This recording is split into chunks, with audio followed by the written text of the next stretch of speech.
Assalamualaikum warahmatullahi wabarakatuh. Rabbi shrah sadri wa yassir li amri wahlul 'uqdatam min lisani yafqahu qawli. Amma ba'du. Mahasiswa hibrid semua, selamat berjumpa kembali dengan frekuensi yang sama seperti minggu kemarin, yaitu frekuensi silaturahim. Karena dengan frekuensi silaturahim ini kita insya Allah akan dipanjangkan usianya yang berkah, diluaskan rezekinya yang berkah. Juga selain itu kita akan dimudahkan seluruh urusan kita oleh Allah Subhanahu wa taala. Amin, amin ya rabbal alamin. Mahasiswa hibrid semua, minggu kemarin kita sudah membicarakan tentang teori perkembangan anak. Pada minggu ini, Bapak ingin menjelaskan kepada kalian semua tentang konteks sosial dan perkembangan sosio-emosional. Apa itu konteks sosial dan sosio-emosional itu? Mahasiswa hibrid semua, perkembangan sosio-emosional kita tidak terlepas dari dua teori ini, yaitu teori ekologi Bronfenbrenner dan teori perkembangan rentang kehidupan Erikson. Di mana kata si Bronfenbrenner ini bahwa kita ada sistem lingkungan itu ada 5 sistem lingkungan, ya, dan menurut si Erikson ini bahwa perubahan di dalam perkembangan sosio-emosional itu ada 8 tahapan perkembangan. Satu-satu akan kita bahas dari teori ekologi Bronfenbrenner dan teori perkembangan rentang kehidupan Erikson. Menurut si Bronfenbrenner itu kita ada di 5 sistem lingkungan, dinamain dengan 5 sistem lingkungan Bronfenbrenner. Yang pertama itu mikrosistem. Jadi lingkungan yang paling kecil di lingkungan kita itu, di 5 lingkungan itu adalah lingkungan mikrosistem.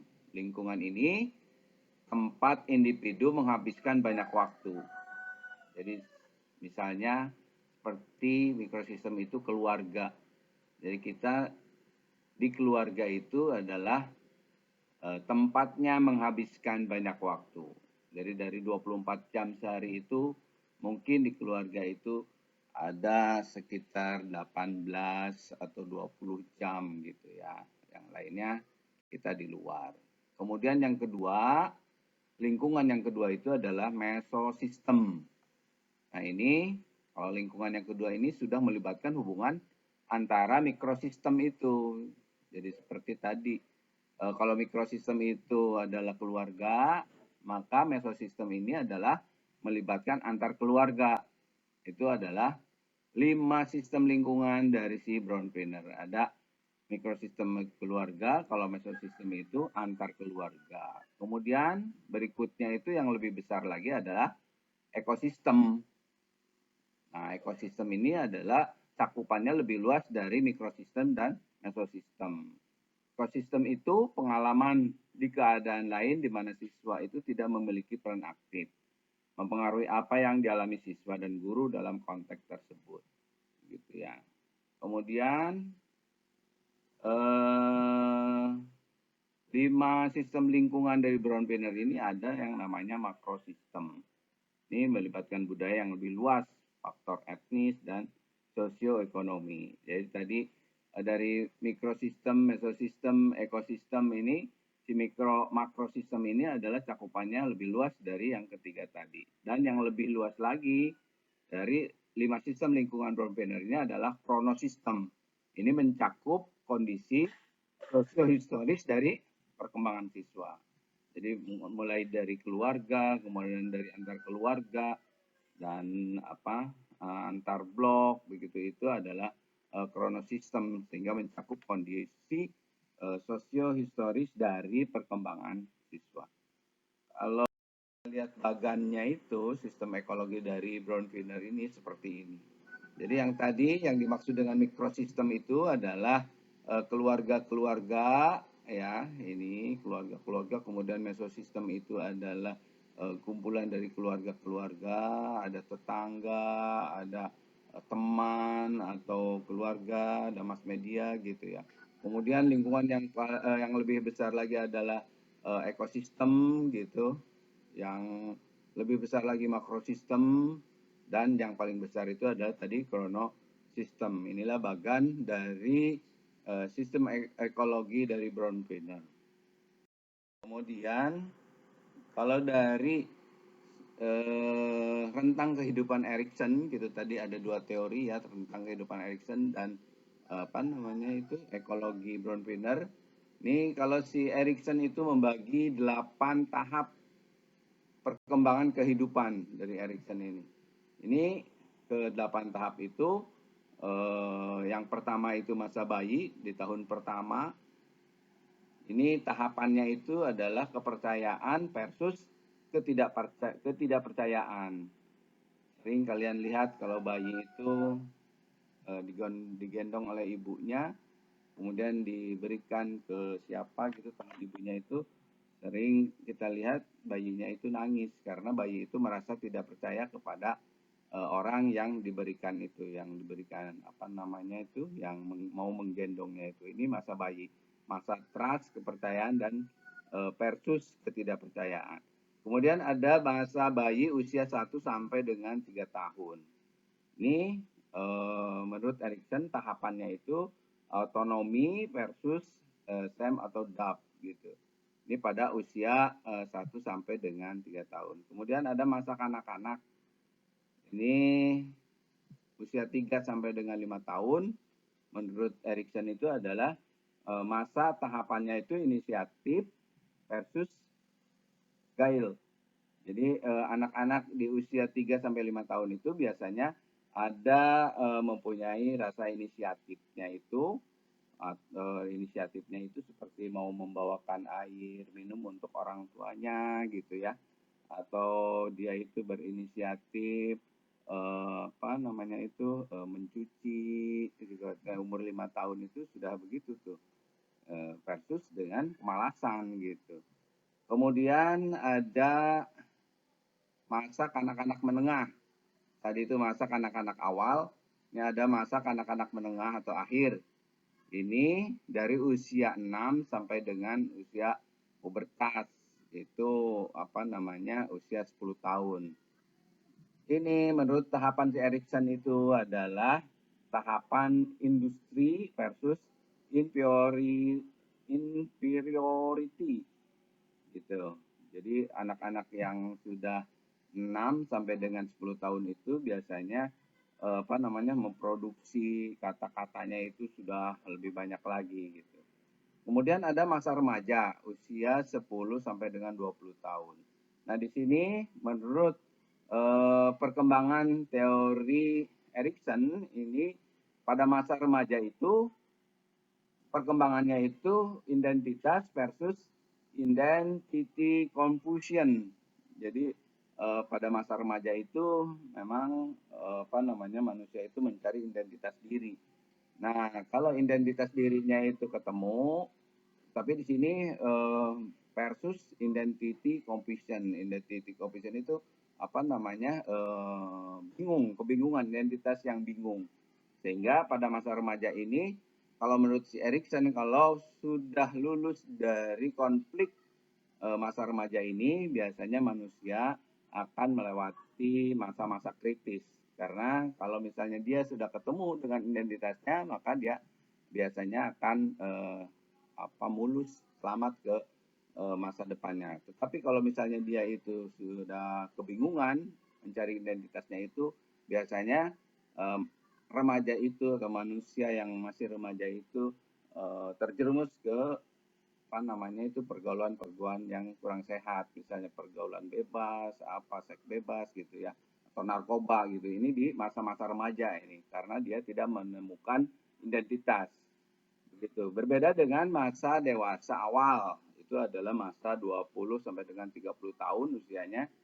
Itu menurut Erikson tahapannya itu intimasi versus isolasi. Ini di masa dewasa awal ini juga sangat penting gitu tahapannya itu, karena di sini apa namanya manusia yang berlainan jenis akan mengalami intimasi, hubungan intim begitu, versus isolasi. Ada juga pada masa dewasa ini, pada dewasa awal ini manusia itu mengisolasi diri. Banyak yang kita ketahui laki-laki yang tidak senang terhadap lawan jenisnya, atau sebaliknya wanita tidak senang dengan lawan jenisnya. Ini menurut si Erikson ini adalah isolasi gitu ya, berbeda dengan tadi yang kelompok-kelompok intimasi ini. Intimasi itu normal, jadi laki-laki menyukai wanita, wanita menyukai laki-laki. Ini adalah masa-masa intimasi, yaitu masa dewasa awal tahun di usia 20 sampai dengan 30 tahun. Kemudian ada masa dewasa menengah, yaitu usia 40 sampai 50 tahun. Nah, di sini menurut si Erikson, masa dewasa menengah ini terjadi tahapan generality versus stagnan. Jadi general itu umum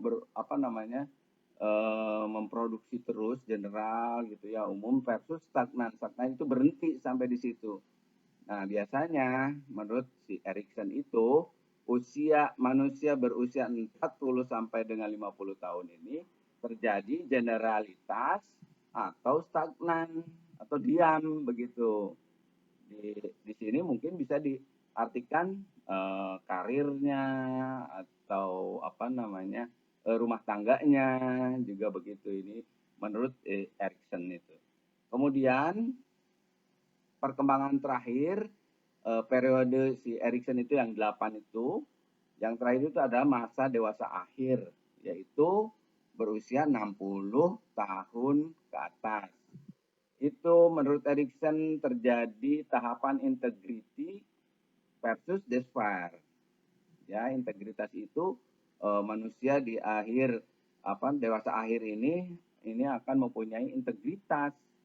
Jadi integritas itu maksudnya manusia itu mempunyai integritas terhadap penciptanya gitu. Ada juga pada usia 60 tahun ini belum bisa berintegrasi dengan penciptanya itu. Nah, tetapi ini kelemahan dari Erikson ini, dia sudah membatasi usia 60 tahun, katanya harus 60 tahun dia itu baru mempunyai integritas. Padahal kalau kita menurut agama Islam itu ya kita masih kanak-kanak, itu kita sudah belajar ketakwaan, keimanan, ini juga berhubungan dengan integritas terhadap Maha Pencipta. Ya, ini tapi kalau menurut Erikson integritas itu terjadi pada manusia dewasa akhir, yaitu usia 60 tahun ke atas. Ini tadi penjelasan tahapan itu, tahapan 1 sampai dengan tahapan 8. Trust versus mistrust itu di tahun pertama kehidupan gitu ya. Kemudian ada autonomi versus SEM atau DOP, ini pada usia 1 sampai dengan 3 tahun. Kemudian tahapan ketiga inisiatif versus guide, ini nanti bisa dibaca. Kemudian yang keempat industri versus inferiority, itu pada usia 6 sampai dengan pubertas atau remaja. Kemudian identity versus identity confusion, yang tadi remaja itu sudah Bapak jelaskan. Kemudian tahap ke-6 intimacy versus isolation, itu terjadi pada usia 20 sampai dengan 30 tahun. Kemudian generativity versus stagnan, itu berlangsung pada usia manusia 40 sampai dengan 50 tahun. Dan yang terakhir adalah integrity versus despair, itu 60 tahun ke atas atau usia 60 sampai dengan meninggal dunia. Nah, kita sekarang berbicara tentang konteks sosial. Tadi itu adalah perkembangan sosio-emosional. Di konteks sosial ini kita ada keluarga, ada teman sebaya, ada sekolah. Nah, ketiga aspek ini, keluarga, teman sebaya, dan sekolah ini akan menimbulkan suatu sosio-emosional anak. Perkembangan sosio-emosional anak ini dipengaruhi oleh ketiga faktor ini: keluarga, teman sebaya, dan sekolah. Di keluarga itu perlakuan orang tua itu seperti apa terhadap anaknya. Kemudian keutuhan keluarga, ada yang keluarga utuh, ada keluarga yang bercerai, ada keluarga tiri. Ini juga akan mempengaruhi terhadap konteks sosial anak. Begitu juga dengan teman sebaya dan sekolah gitu ya.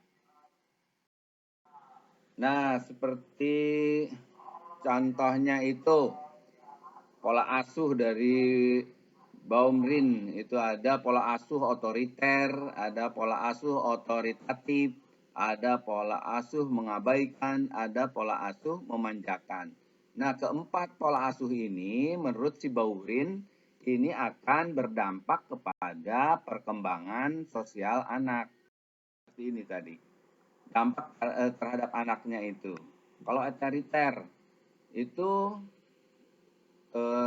anak tidak mempunyai percaya diri, kemudian kurang inisiatif.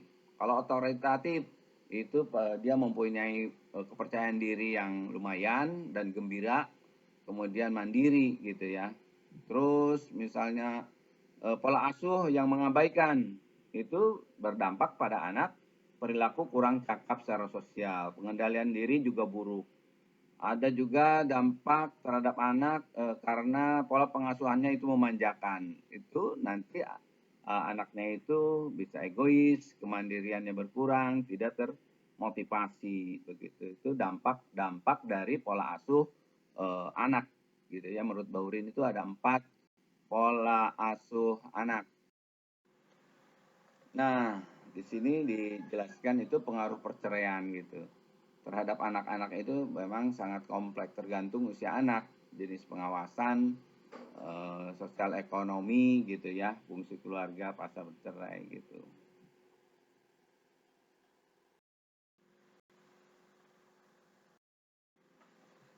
Kemudian ada teman sebaya. Ini teman sebaya itu di sini ada 5 jenis teman sebaya itu. Yang pertama itu anak populer, anak kontroversial, anak terabaikan, anak yang ditolak gitu. Ada juga anak yang biasa-biasa saja gitu. Itu 5 jenis dari teman sebaya. Jadi kalian bisa baca sendiri. Ini Bapak sudah. Kemudian ini ada manfaat persahabatan. Manfaat persahabatan itu diantaranya ada pertemanan, ada dukungan fisik, ada dukungan ego, keintiman atau kasih sayang. Ini manfaat 4 manfaat dari persahabatan dari teman sebaya tadi itu ya. Ada yang menjadi sahabat. SMP. Ini hubungan sekolah kurang begini. Lewat waktu saya nanti saya sendiri status identitas, konsep identitas, eksplorasi.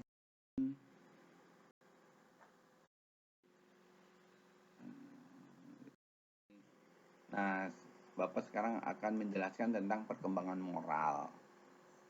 Yang pertama itu berhubungan dengan peraturan atau ketentuan tentang interaksi yang pantas di antara orang-orang. Kemudian yang kedua itu perkembangan moral itu kesadaran moral yang kuat bisa meningkatkan kemungkinan para siswa akan memikirkan perasaan orang lain dan tidak menyontek dalam ujian. Ini apa namanya itu perkembangan moral yang dialami oleh siswa. Ya, yang pertama itu berhubungan dengan peraturan atau ketentuan tentang interaksi yang pantas di antara orang-orang itu. Perkembangan moral menurut si Kohlberg itu yang pertama penalaran prakonvensional, yang kedua penalaran konvensional, yang ketiga itu penalaran pasca konvensional. Apa itu penalaran prakonvensional itu? Ini belum ada internalisasi nilai moral, apa yang benar atau yang salah itu. Kemudian penalaran moral dikendalikan oleh penghargaan eksternal dan hukuman. Berbeda dengan penalaran konvensional yang ini adalah penalaran penalaran prakonvensional, ini penalaran konvensional. Sudah terjadi internalisasi yang menengah. Kalau di sini di prakonvensional itu belum ada internalisasi nilai moral gitu. Nah, pada penalaran pasca konvensional ini sudah terjadi internalisasi moral yang sepenuhnya gitu. Ini perkembangan moral dari Holberg.